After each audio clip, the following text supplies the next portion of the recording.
বর্ষার দুপুর আর মুখরোচক কিছু খেতে ইচ্ছা করছে, তাহলে বাড়িতেই খুব সহজে বানিয়ে নিন এই চিকেন কাটলেট। তার জন্য আমরা নিয়েছি 300 গ্রাম পরিমাণ বোনলেস চিকেন আর 5টি বড় আলু। আলু ও চিকেনটিকে আমরা সেদ্ধ করতে দিয়ে দেব। সেদ্ধ হয়ে গেলে চিকেনটিকে এইভাবে ঠিক হাতে করে ছাড়িয়ে নেব। মিক্সিতে দিয়েও কিন্তু ব্লেন্ড করে নেওয়া যায়, আমরা সেটা করিনি, আমরা এখানে হাতে করে ছাড়িয়ে নিয়েছি। একটি গ্রেটারের মাধ্যমে আলুগুলিকেও আমরা গ্রেট করে নিয়েছি। নেব পেঁয়াজ কুচি, 1 চামচ পরিমাণ জিরে গুঁড়ো, 1 চামচ পরিমাণ চিকেন মশলা গুঁড়ো, 1 চামচ পরিমাণ কাশ্মীরি লঙ্কার গুঁড়ো, 1 চামচ আদা বাটা, 1 চামচ রসুন বাটা, 1 চামচ ভাজা লঙ্কা গুঁড়ো, 1 চামচ কাঁচা লঙ্কা কুচি, 1 চামচ লবণ ও 2টি ডিম। সবশেষে দেব কিছু ধনেপাতা কুচি ও 4 চামচ পরিমাণ সাদা তেল।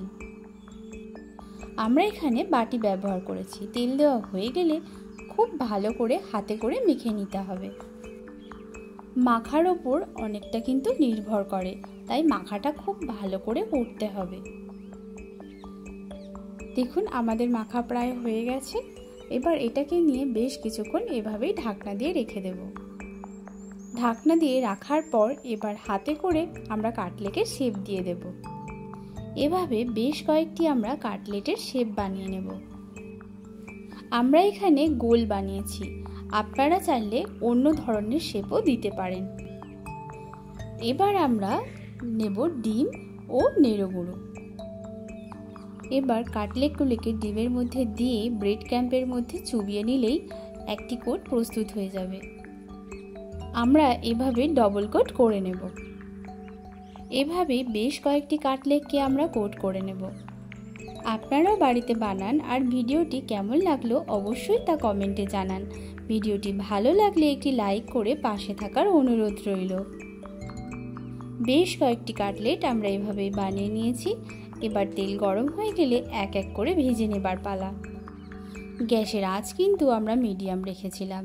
মিডিয়াম রাখলে খুব ভালো ভাজা হয়, নইলে বাইরেটা খুব তাড়াতাড়ি রং চলে আসবে আর ভেতরের যে পুরটা সেভাবে হবে না, তাই গ্যাসের আঁচটা মিডিয়ামেই রাখতে হবে। এক পিঠটা ভাজা হয়ে গেছে, এভাবেই আর এক পিঠটা আমরা ভেজে নেব। এই পিঠ ও পিঠ করে ভাজা হয়ে গেলেই প্রস্তুত হয়ে যাবে আমাদের কাটলেট। এবার নামিয়ে নেবার পালা।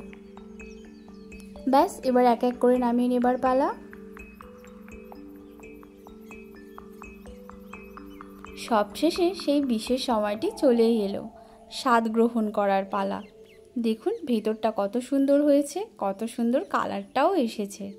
আজ তাহলে এই পর্যন্তই, দেখা হবে নতুন কোনো একটি রেসিপি।